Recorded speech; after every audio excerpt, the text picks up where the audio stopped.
Welcome back to H-Slot Gaming. As you see here, we got Choose Your Hero Part 2.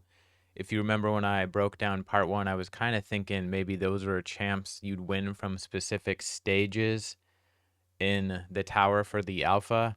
They're obviously just featuring all the heroes that are going to be in the alpha that they have completed. So I was probably wrong about that, but let's get to Tuesday's video.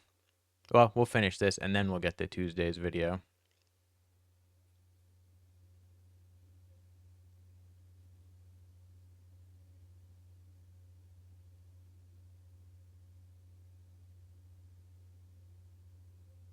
Okay, here we are at Tuesday's video. I did notice this portrait right here, if you can see my mouse in the upper left-hand corner, but all the way to the right of the row. I believe we've seen that character before. I thought we knew its name, but I couldn't find anything specific, so I'm not sure who that is, but obviously a legendary. It looks kind of like Avalon to me, but that's kind of a guess. Also, it's interesting too, here we got a couple of heroes that just have the Fatless like logo. So I don't know if those are legendaries who haven't been revealed yet or they just haven't completed their portrait. I guess we'll have to wait and see. But this video kind of goes over some changes they want to make in the game. So let's get to it. You see here that they changed the armor setup. You can see, I guess these are the recommended sets and the attunement level here. So that won't be all on the first page like we saw earlier. Let me go back and show you what I mean. So it's not all going to be on a page like this.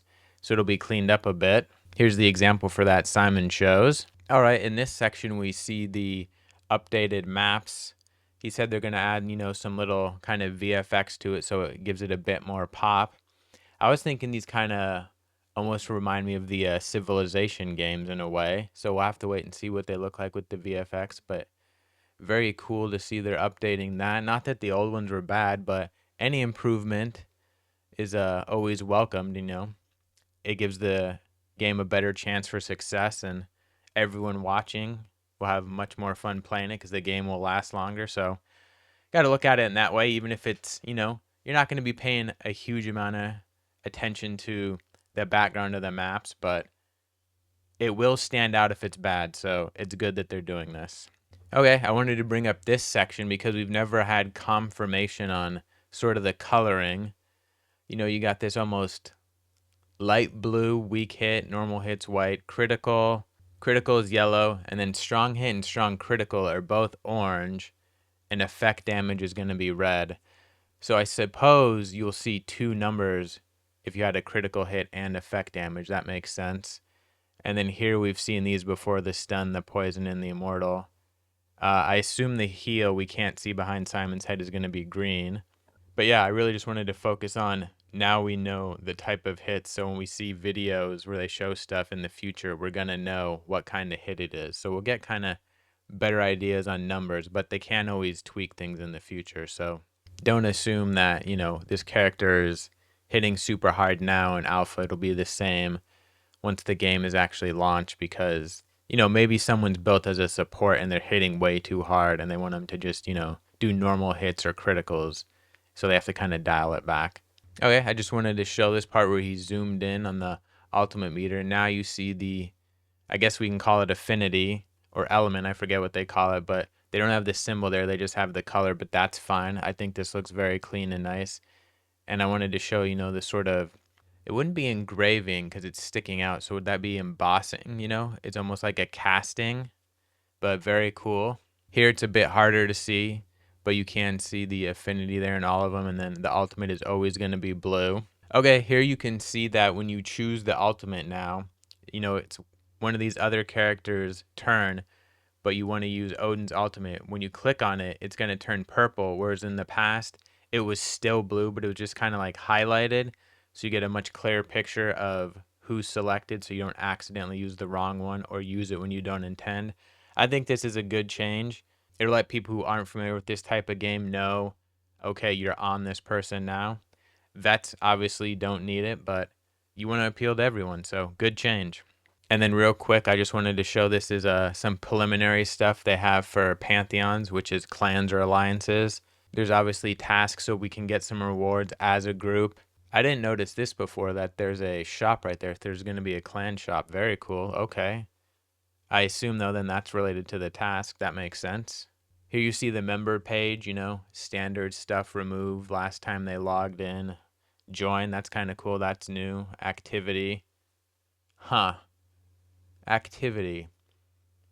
If you're familiar with Raid, you'll know what this is, and I've never been a big fan of it.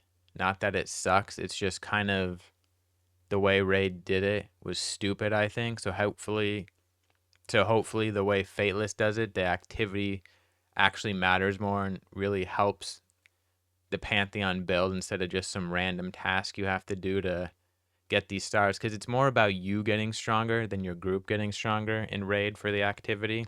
Okay, then he shows this screen here for a profile of a character, and I don't think we've seen these before. I don't know what these exactly symbolize, but they do sort of look like possibly the different factions. I'm not sure about that. Or they could be, a reliquary that you've beaten. So you unlock, I forget what they're called, but essentially a skill you can assign to different heroes that you can only unlock through the reliquary. So that's kind of my guess. So that looks pretty cool too, right?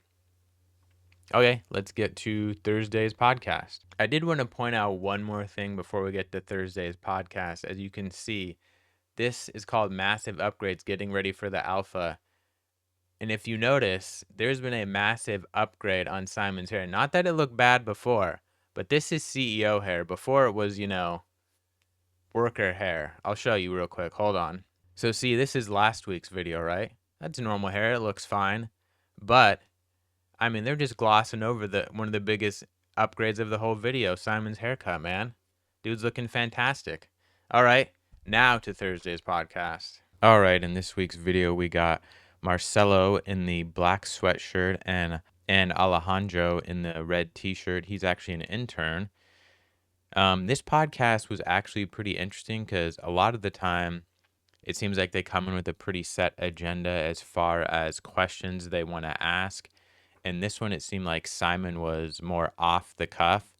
So I don't know, it was more of a laid back podcast, and they didn't cover necessarily as much as the topic of the video, combat, as you'd think. But I still enjoyed it. It was kind of different than their other ones, but I still liked it. Also, I was kind of thinking, like I said, Alejandro here is an intern. Can you imagine interning at Fatless? Like, we don't know what's going to happen, but what if this Fatless turns into, the next Blizzard or Rockstar North or something? It could just be a crazy start to a story, right?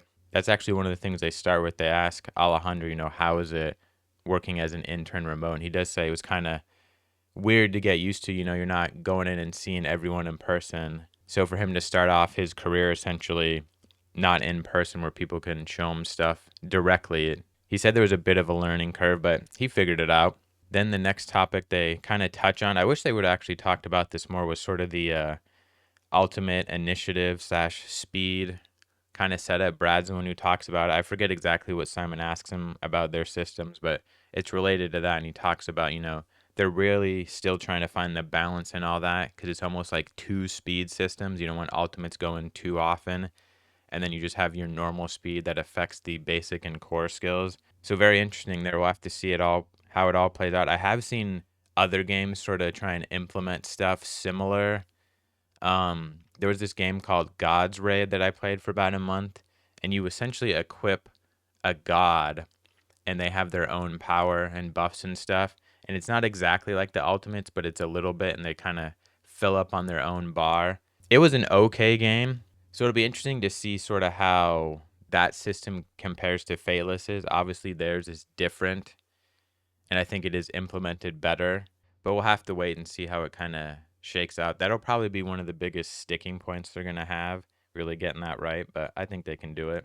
Then after that, they sort of talk about how they have the different camera angles in the game and how you have to use those for different sort of changes or attacks. And by changes, I mean like status effect changes. Simon talks about how some games will sort of cheat the camera and someone will just appear in front of a character and they'll do some specific skill. They don't want to do that. And then they did talk about status effects themselves, and he said they're going to have 150 plus, or rather, Marcelo said he thinks that's how many they have now. And I wonder if that's just based on the alpha or what they think at launch they're going to have, because Simon talks about that includes, buffs, debuffs, weapons, and I got to imagine armor sets as well. Then they talked about boss fights specifically, and Simon says he wants to have phases, so there's different tactics, which I thought was pretty cool because I've definitely compared this game to a full RPG before and have thought it sort of had some MMO elements, but never really thought about it that strongly. And he mentions, I'm sure he's thinking of something like WoW or EverQuest where bosses have different phases because he does mention MMOs in this instance. So that'll be very cool to see. It'd be almost like if you think of Raid, if you were doing just the dragon and phase 1 was the normal dragon and phase 2 was the hard dragon. I know that's not a huge change, but you can kind of think of it that way. Then they talk about, what kind of games are their favorite. Alejandro says turn-based is something he likes. Also other games like Godforge, so obviously gotcha hero collectors. And the game he's like most recently is Baldur's Gate 3. Marcelo says RPGs are some of his favorite. Oh, Brad's playing V Rising. I guess they just came out with a new update.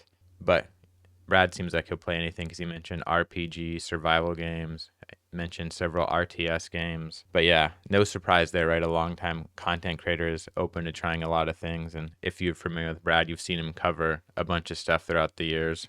Oh, this is one of the things I thought was pretty interesting. Like I said, this podcast was a bit different.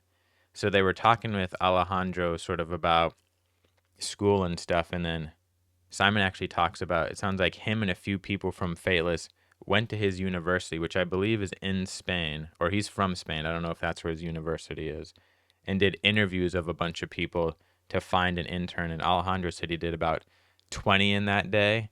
And I think he said Fatless was like his first or second one. So maybe that's why he got it. He was the most fresh in that one.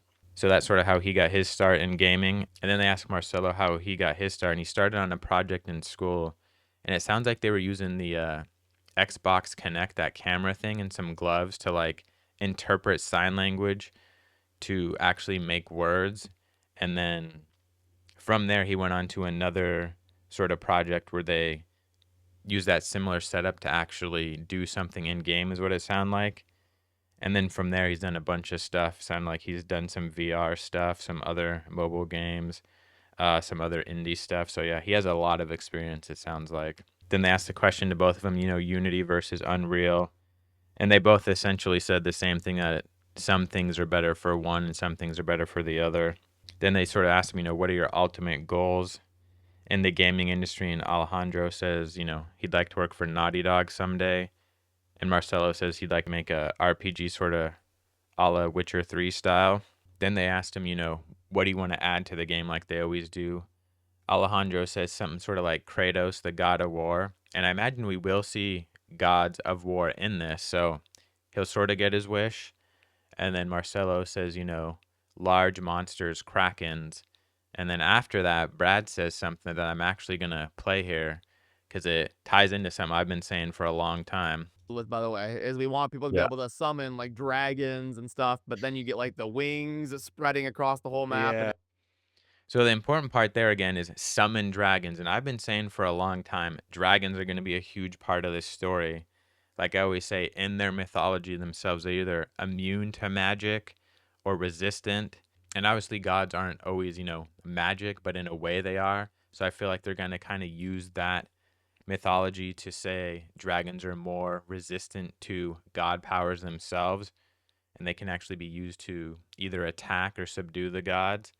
So once again, dragons, huge part of this story. What exactly, I don't know, but I feel like they're going to be used somehow. Whatever Gilgamesh was doing when he was smashing that, ether, I forget what it's called, ether well. Did he get in there using dragons? I got to imagine something like that could be heavily guarded, but I guess we'll have to wait and see when we see the full reveal trailer one day. So, like I said, this podcast was a bit different. We learned a lot about the people doing this stuff, and they did talk somewhat about status effects and different combat stuff, but I enjoyed it. If they did more like this in the future, I would not be opposed to it. That's about it for this week. This has been H-Lock. Thanks for watching. Bye.